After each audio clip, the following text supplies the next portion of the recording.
देणार, गडबड करायची नाही, गोंधळ करायचा नाही, सगळ्यांना मिळणार, सगळ्यांना मिळणार. नाही देणार देणार देणार, गडबड करून एकेकाला एकेका. देणार देणार देणार. अरे पोरा, अरे फुग्यासाठी रस्त्यावर धावू नकोस रे.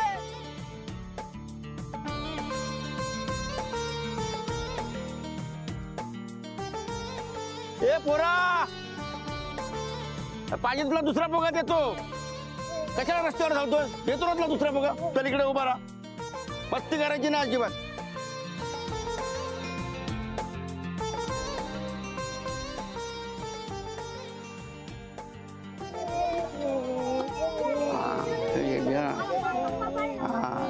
हा मिळाले ना सगळ्यांना फुले. हा जीव अगदी टांगणीला लावतात, फुग्याच्या मागे वेळ लागल्याप्रमाणे धावतात. ओ एक फुगा गेला तर दुसरा फुगा आहे की. काका माझा फुगा फुटला. रडू नको, हा घेतला दुसरा फुगा. थँक्यू काका. तुम्ही याला लगेच दुसरा फुगा दिलात. इथे जवळपास त्याचे आई वडीलही दिसत नाही. ताई, त्यांच्या आई बापाकडे दुसरा फुगा काय, एक फुगा घ्यायला सुद्धा पैसे नाही. तो म्हणजे मावशी, हे काका खूप चांगले आहेत. हे आम्हाला नेहमी फुगे देतात, पण पैसे घेत नाहीत.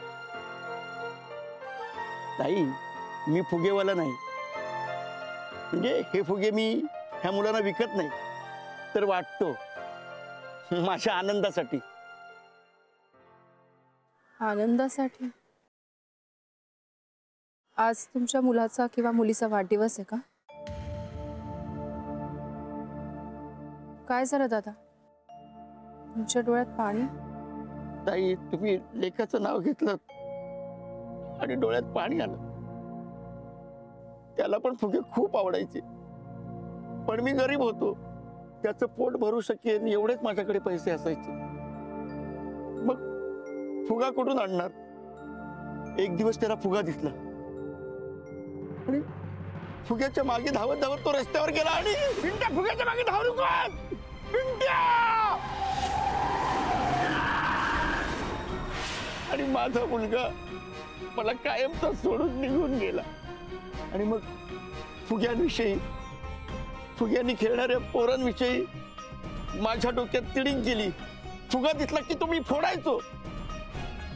कुणी मुलांनी आपल्या आई बाबाकडे फुगा मागितला तर मी त्यांना जाऊन सांगायचो, हे बघा तुम्ही तुमच्या मुलाला दुसरं काही पण द्या, पण फुगा देऊ नका, मी तुमच्या हात जोडतो. पण ते मला वेड्यात काढायचे. मग काही काळ उठला, मी भानावर आलो आणि माझी चूक मला समजली. आता मी खूप कष्ट करतो, राब राब राबतो, स्वतःच्या पोटापुरते पैसे ठेवतो आणि उरलेल्या पैशातून फुगे विकत घेतो आणि ह्या पोरांना वाटतो. पोरं खुश होतात. माझ्या पोराचं सुख मी त्यांच्या डोळ्यामध्ये बघतो. मी पोरांना सांगतो, पाहिजे तेवढे फुगे घ्या, लाल, पिवळा, हिरवा, निळा, तुम्हाला जो रंग पसंत असेल ना ते फुगे घ्या. पण हे बघा पोरांनो, फुग्याच्या मागे रस्त्यावर धावत जाऊ नका. एक फुगा गेला ना तर मी दुसरा फुगा देईन, पण तुमच्या आई बाबांना गेलेला मुलगा परत मिळणार नाही, कधीच मिळणार नाही.